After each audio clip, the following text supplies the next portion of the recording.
Mga busy algaw. Isang malaking karangalan po para sa akin ang ipakilala ang isang leader na kahit kailan ay hindi tayo iniwan sa gitna ng laban natin sa pandemya.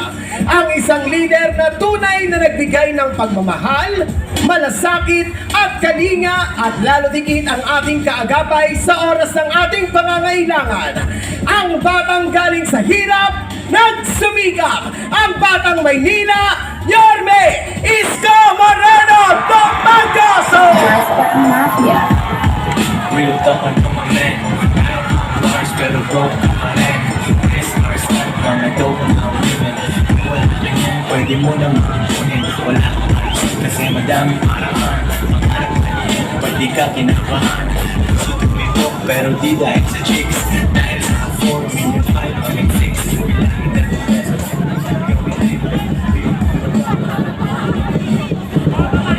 Magandang gabi sa inyong lahat. Sino sa inyo ang hindi pa kumain? Hindi kayo kumain? Huwag mag-alala, lilipas din yan. Ay, maraming salamat sa inyo. Kanina pa kayong alas 6 ng gabi rito.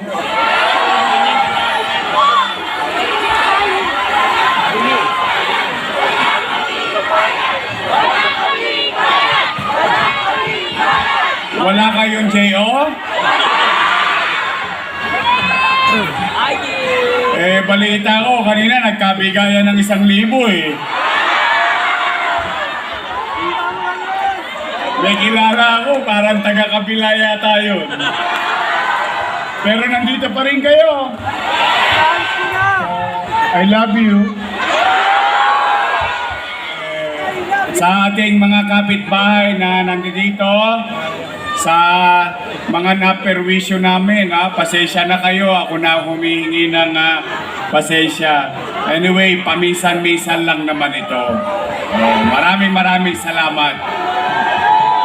Sa mga nanay ko, mga tatay ko, mga lolo't lola ko, yung pinaka-paborito ko sa lahat, yung mga senior citizen natin, at mga batang Maynila. Handa na ba kayo? Talaga? Uy, kasi malapit na. 40 plus days na lang.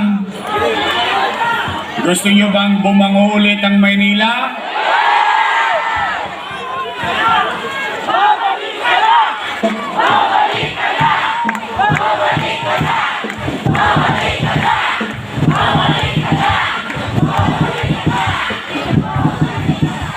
Buti pa kayo, ang sinisigaw nyo, bumalik ka na. Yung isa, wag ka nang bumalik!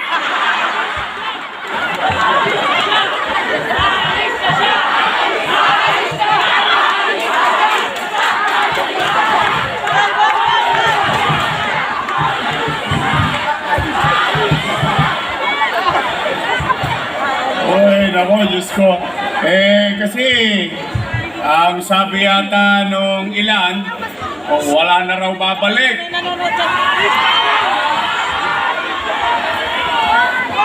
Sa totoo, ako talaga nalulungkot. Siyempre naman, hindi naman iba sa akin yung mga nasa kabila. Hindi naman yan kaila sa taong bayan. In fact, sa totoo lang, simula yata noong October 9, buong Nobyembre, buong Disyembre, noong Enero, noong Pebrero, araw-araw na akong ginawang almusal ng kabila. Ginawa akong almusal, tanghalian, hapunan. Yung isa naman, nakisali pa. Ginawa akong pulutan. Pero nandito pa rin kayo ngayong gabi.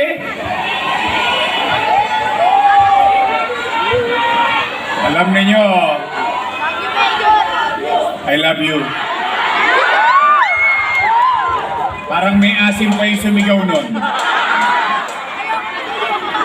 Anyway, nakakalungkot lang kasi sila, yung mga nasa kabilang ilog, sila'y tinuruan ko, ginabayan ko na huwag magsalita ng masakit sa kalaban. In fact, nagtagumpay nga sila sa ganong ugali. Nagulat lang ako nung ako na yung kalaban, nag-iba-iba na. Nagkakanda patid-patid na yung mga ugat sa kasisigaw.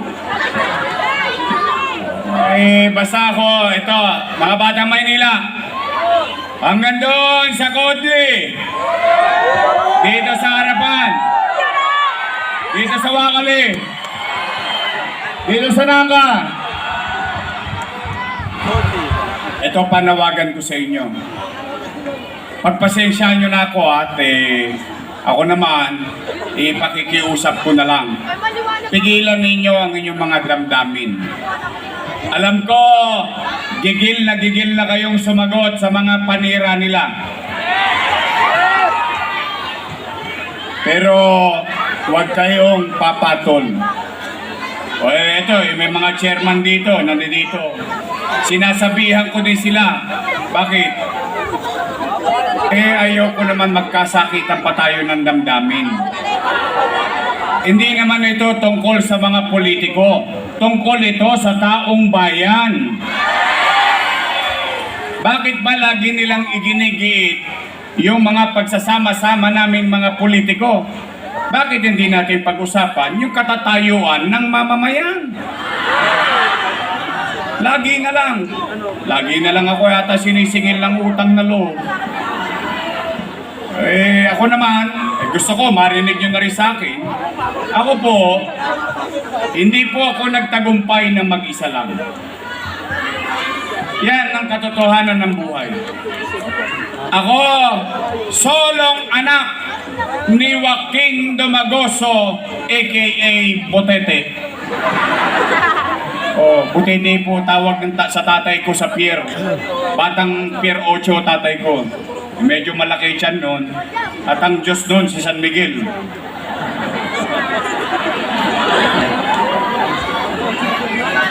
Inihimas niya yun araw-araw. Bilog. Pag may pera, 4 kantos. Sumalangit nawa. At solong anak ako ni Chayong. Taga Samar. Wariwaray. Pareho pa. Pag kinukulata ako noon, waray batasan. Pero yung katagumpayan ko, una, salamat sa Diyos. Pangalawa, salamat sa mga taong naniwala at tumulong sa akin. Partikular na, sa akin yun na marinig. Kasi narinig na to ng mga lolo't lola ko eh. Ito naman pangkalahatan. Sa akin yun na marinig. Malaki ang utang na loob ko kay Boss Danny. Hindi ko yan kinubli. Kilala nyo naman si Boss Danny Lacuna. Tama ba? Bilang ganti. Inaruga ko naman yung mga anak niya. Tingnan nyo, kayo na po humusga. Kayo na po kung talagang... kasi araw-araw na lang ako sinisingil ng utang na loob eh. Tingnan ninyo. Kwentahan lang tayo ng konti. At kayo na ang maghusga, kalaunan. Una, Philip Lacuna. Nakaupo? Nakaupo. Sumunod, Dennis Lacuna. Nakaupo?